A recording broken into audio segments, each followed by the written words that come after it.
Hi everyone, my name is Della Phillips. I'm an artist as well as I'm known as the Bicycle Lady. How you doing today? With today's video, we're going to be covering making a tool so we can progress to the next set of exercises. I was going to include the exercises, but I think the video would be getting too long. Now these are some of the supplies we're going to possibly be using, and I'm going to be putting this to the side as we talk and pull them up as we need them, okay? Now, I'm going to reference this briefly. It's Drawing on the Right Side of the Brain Workbook. It's a companion to her original work, and it's great. The workbook does not go through everything that the original book that Betty Edwards came out with, but the great thing is it does give you space to do the exercises, plus it gives you additional exercises not only found in the original Drawing on the Right Side of the Brain, which means you can get more practice.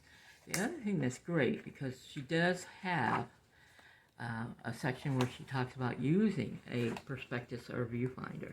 In the back of the workbook, she actually included one that you can pull out and use. I haven't done that with this. Her viewfinder she used is a strict four quadrant, just straightforward, and that's great. You can use that.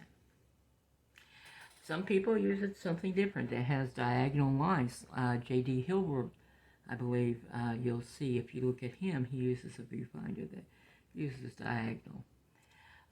There are now viewfinders that has the superimposed golden ratio. There are all types of versions and shapes and sizes, and you can buy them or you can make them. We're going to make ours today. Now you can get a piece of plastic like this. Excuse me. One place you can check is some of the picture frames in like a 99-cent or dollar store. Be careful. Many of the frames now have gone back to glass, so make sure you get one that is plastic. You can get them from a hardware store or other places. You can use a lighter weight if you have it, like a overhead plastic transparency, which is lighter. You could just mount it into a mat board mat.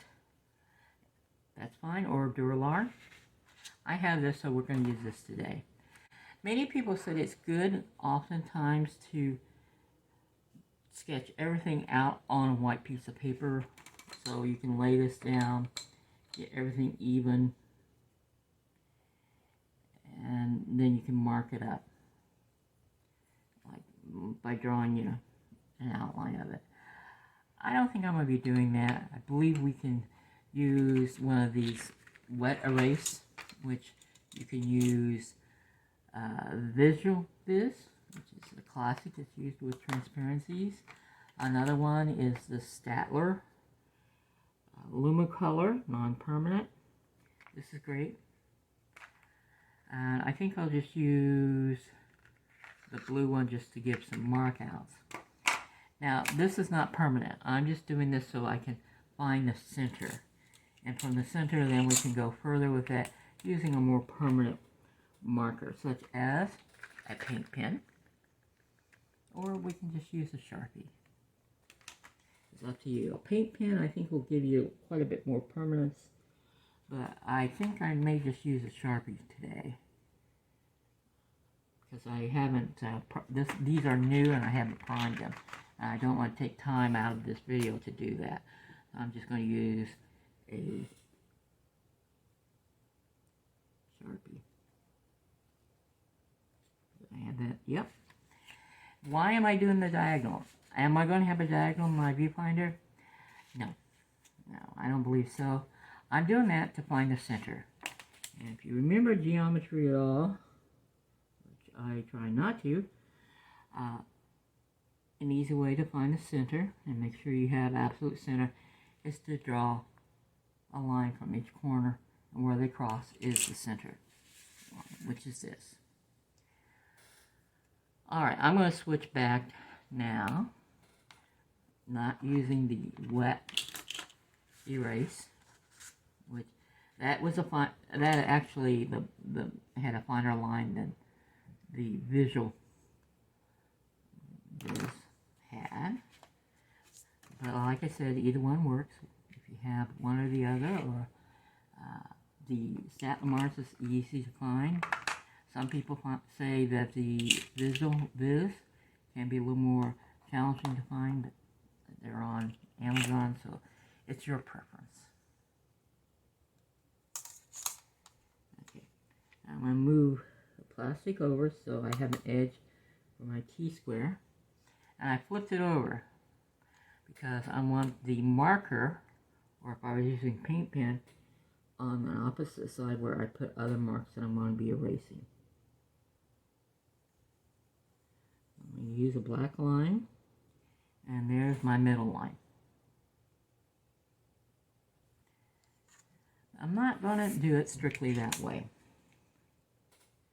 And let me get the upright.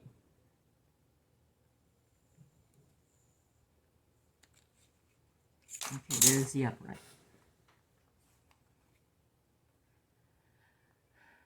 Now, if I was doing the Betty Edwards, this would be it. Actually, I liked having another option. I want to do it where I have one side here, but I want 3 equal levels. And that way you can look at doing things in what's called the rule of thirds.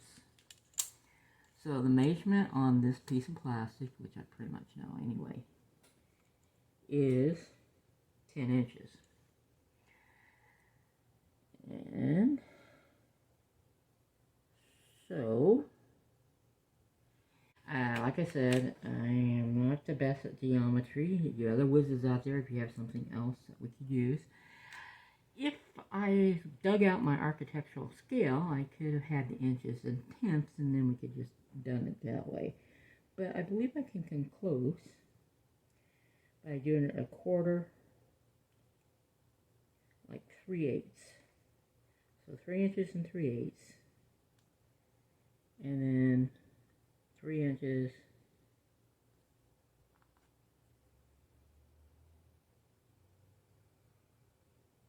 and 3/8. Now, in the long run, is this really going to matter?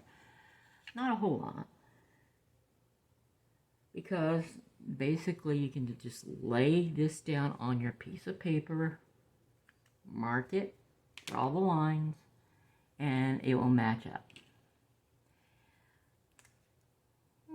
Maybe this is the reason why they don't do it in thirds, but I find it useful.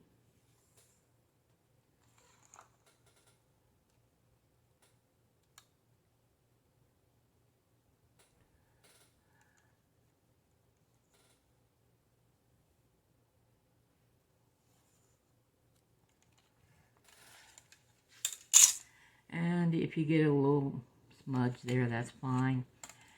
All you have to do is, when you're using the Sharpie, just use a touch of alcohol and it will come right up.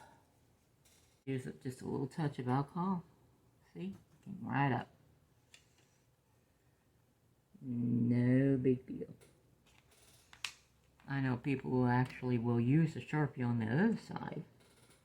Just be sure you get it on the other side, because when you go to clean it up, you don't want to wipe out your lines. So here we got our viewfinder, because like I said, you can lay it down on a piece of paper that you're going to be working on, and then basically just, you know, mark it on your paper so everything will match. No big deal. Let me do that. Right now what I was doing is I just used a little water, and I'm going to be marking off those guidelines that I used to find center. Okay?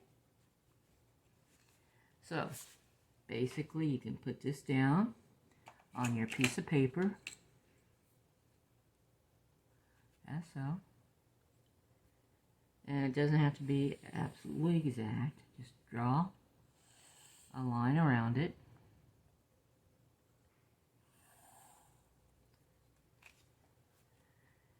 And that's it. And all you need to do is put little marks. Be sure if you move the plastic that you move it back. Little tick marks.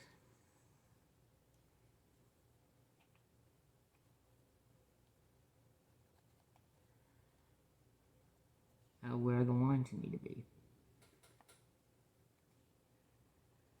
Now, what's great about doing it this way with this line here, which really probably a really good thing is if you had a Sharpie permanent marker of a different color, or like if I was using the paint pens, but since these are not totally primed and activated, the reason why I didn't use them is make this center line a different color. So what we have here, you don't even have to have a ruler. You can just use the straight edge on the side of your plastic and just mark out your lines.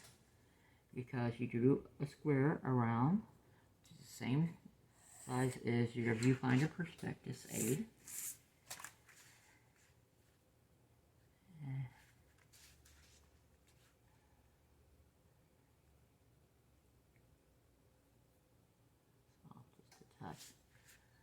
And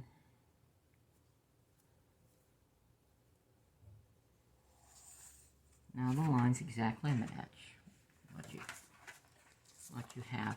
I might have got that a little crooked, I think. Oh well, we'll redo that. Paint pens are not so much for forgetting. Yeah, I got that crooked, big time. So let's see here.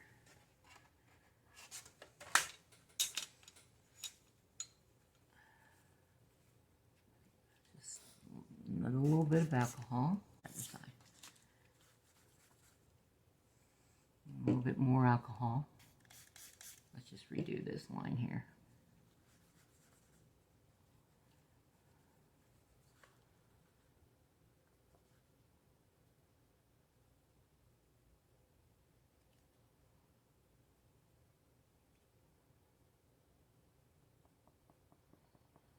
And actually, if you're using a paint pen, it might not be a bad idea to lay everything out with your marker.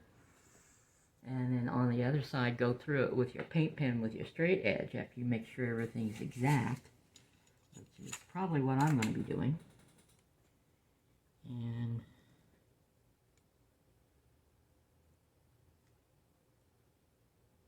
leave that as the center mark. I just didn't have it up against this edge that well.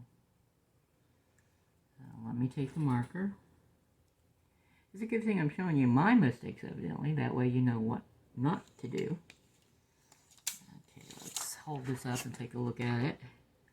Yeah, that looks better. Now let's get these lines redressed.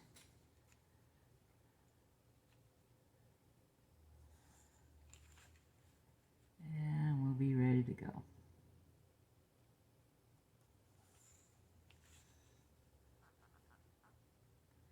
So now you get the idea. Like I said, if I had a different color marker, Sharpie, I would do that. I don't. I have only black. And later on, I'll probably be activating the Poscas and using that.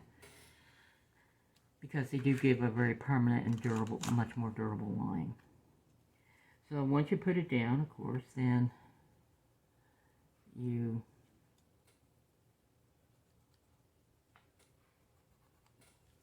mark it as before and draw your line. I'm not going to be a exercise drawing today, so it doesn't really matter, but just to give you an idea how you can do this. And oh shoot, I moved.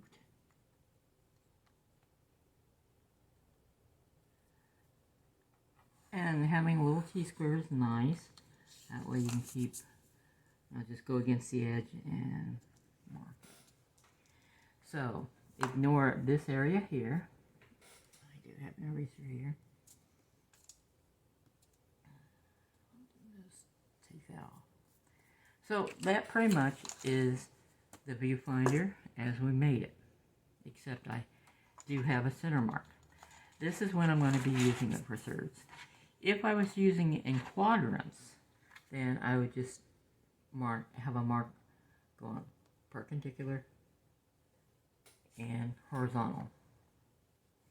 That way I can use this viewfinder multiple ways.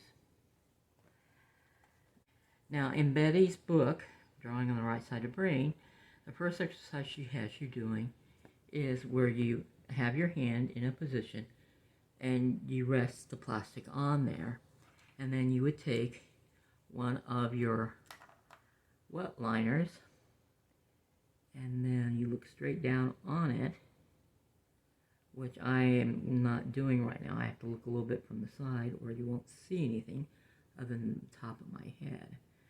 But you get the idea. You can mark this out. Now, one of the drawbacks that even Albert Dürer talked about is when you're using a viewfinder and you're drawing things out, is the inconsistency you can get. One of the inconsistency is if you're holding it up, looking at an object, maybe like a pear or whatever, and you have it like this, when you put it out on plastic, it's one way, but if you change it this way or this way, whatever, it will change how the item will look, as well as the position of where you're looking, where your head is. There's been all types of contraptions where you can put your jaw into it.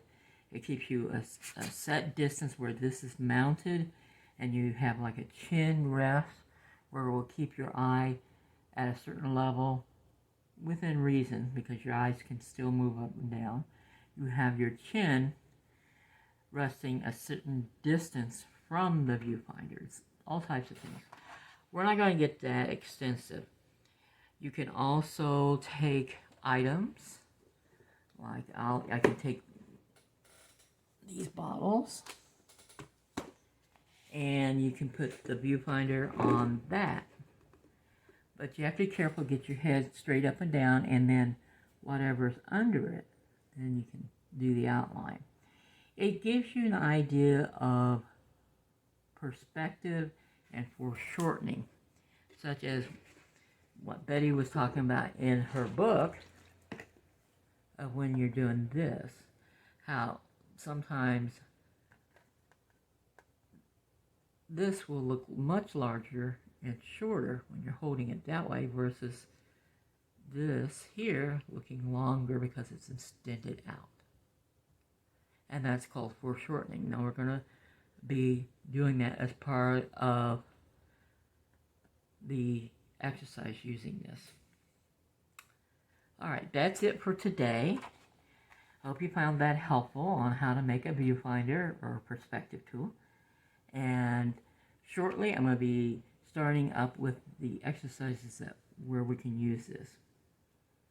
So until next time, take care, and I'll see you later. If you found this useful or entertaining, please give it a thumbs up and subscribe. That way you won't miss any future videos. Bye.